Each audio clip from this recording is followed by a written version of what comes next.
Assalamualaikum warahmatullahi wabarakatuh. Halo semua, kembali lagi nih bersama saya di channel Uke Julianto atau di channel seputar otomotif 26 ini. Nah, mungkin di video-video sebelumnya saya mereview beberapa kendaraan dan pastinya memberikan ya sedikit tips-tips atau informasi terkait fitur-fitur atau problem pada mobil kalian semua.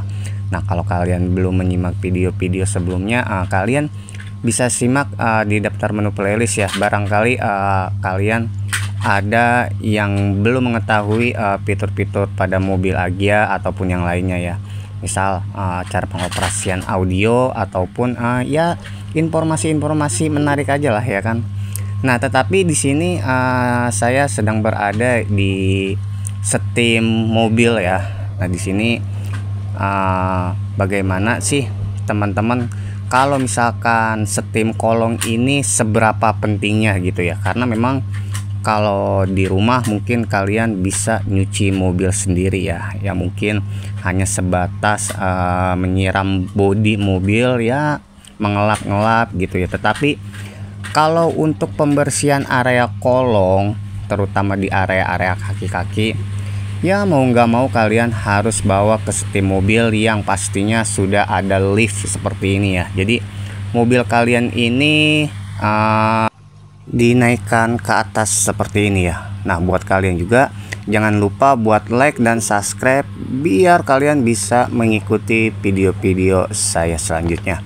Nah, buat kalian kira-kira berapa bulan sekali sih kira-kira untuk melakukan pembersihan Steam kolong ini? Karena untuk mobil baru dari pabrikan itu ya memang sudah diberikan anti karat gitu ya, tapi anti karatnya itu pun ya nggak begitu tebal gitu ya. Jadi untuk menjaga atau ya bisa untuk perawatan area kaki-kaki ya biar tidak terjadi korosi, apalagi kalau di wilayah kalian ini sering turun hujan gitu ya. Jadi kalian nggak sempat untuk cuci mobil ataupun menyiram gitu. Nah, mungkin banyak beberapa pertanyaan, nggak perlu di Steam kolong lah, mobil saya aja yang sudah puluhan tahun area kaki-kakinya aman-aman aja sih gitu ya kan. Nah, tetapi kan untuk setiap jenis mobil itu kan berbeda-beda teman-teman ya. Nah, di sini kalian sendiri bisa lihat untuk area Steam kolongnya itu pun bisa lebih maksimal lagi kalau misalkan kalian sendiri tuh memakai cairan khusus atau sabun wash khusus untuk kaki-kaki ya. Nah, jadi buat kalian mungkin ada beberapa hal yang ingin saya informasikan terkait untuk Steam kolong ini. Kalau misalkan kalian ingin membawa ke Steam kolong, terutama untuk tekanan air pada kompresornya ini sendiri ya, karena kan untuk Steam mobil ini airnya ini cukup kencang juga ya. Nah, jadi buat kalian minta kalau untuk menyiram bodi, untuk tekanan airnya ini jangan terlalu kencang teman-teman ya, karena mungkin efeknya entah itu nanti mungkin catnya ngelupas ataupun kalian sudah memodifikasi ya pakai cat-cat aksesoris warna-warna lain ataupun stiker stripping begitu ya. Nah, jadi untuk kalian untuk area bodi mungkin untuk tekanan airnya agak direndahin bilang gitu, jangan terlalu kencang. Mungkin kalau untuk area kolong sih atau apalagi ban itu sih mungkin nggak masalah ya untuk tekanan yang agak lebih tinggi gitu ya. Tapi untuk bodi kalian jangan gunakan tekanan air yang kencang ya.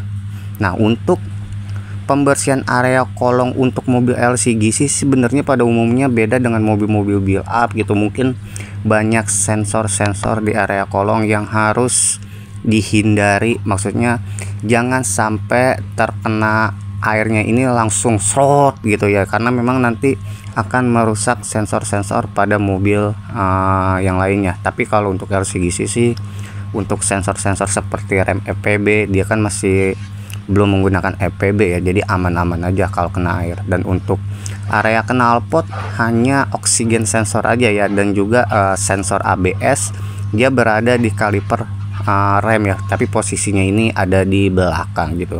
Nah, jadi buat kalian kalau untuk Steam kolong ini sebenarnya untuk mobil-mobil LCGC ini lebih worth it ya, lebih cocok lagi ya. Karena kalau untuk mobil LCGC sih untuk yang tadi saya bilang, untuk sensornya ini dia nggak begitu banyak, nggak begitu ribet ya.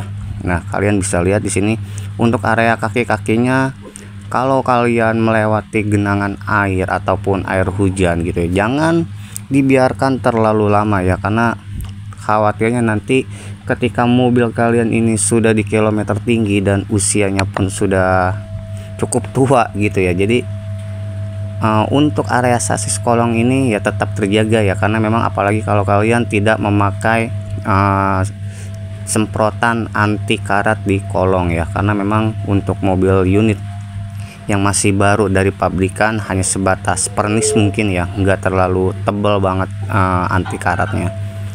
Nah, buat kalian sih untuk setim kolong ini saya rekomendasikan sih sebenarnya jangan terlalu lama, jangan juga keseringan juga ya, karena memang ya seperlunya aja lah, secukupnya aja, mungkin bisa sebulan sekali untuk perawatan setim kolong ini. Di sini pun nggak cuman area kolong aja yang dibersihin ya, tetapi nanti untuk area bodi sih pasti nanti dicuci, dan juga nanti ada proses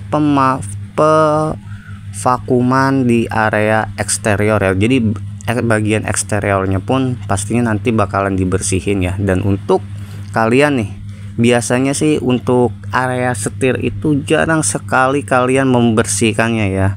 Sebenarnya untuk area setir ini kalian harus steril ya, karena memang banyak kuman gitu ya. Kalau misalkan yang kalian ini harus ya bersih juga lah gitu ya di area setirnya itu, di area setirnya ini sendiri pun, karena memang untuk area dalam ini pun kalian harus tetap menjaga kebersihan. Nah, buat kalian bisa disimak loh, ini proses setelah dibilas gitu ya, disemprot kembali dengan tekanan air yang cukup lumayan kenceng juga ya. Nah, kalian bisa simak sampai dengan selesai sambil ngudut, sambil ngopi-ngopi, biar kalian gak gagal paham dalam menyikap video ini. Oke?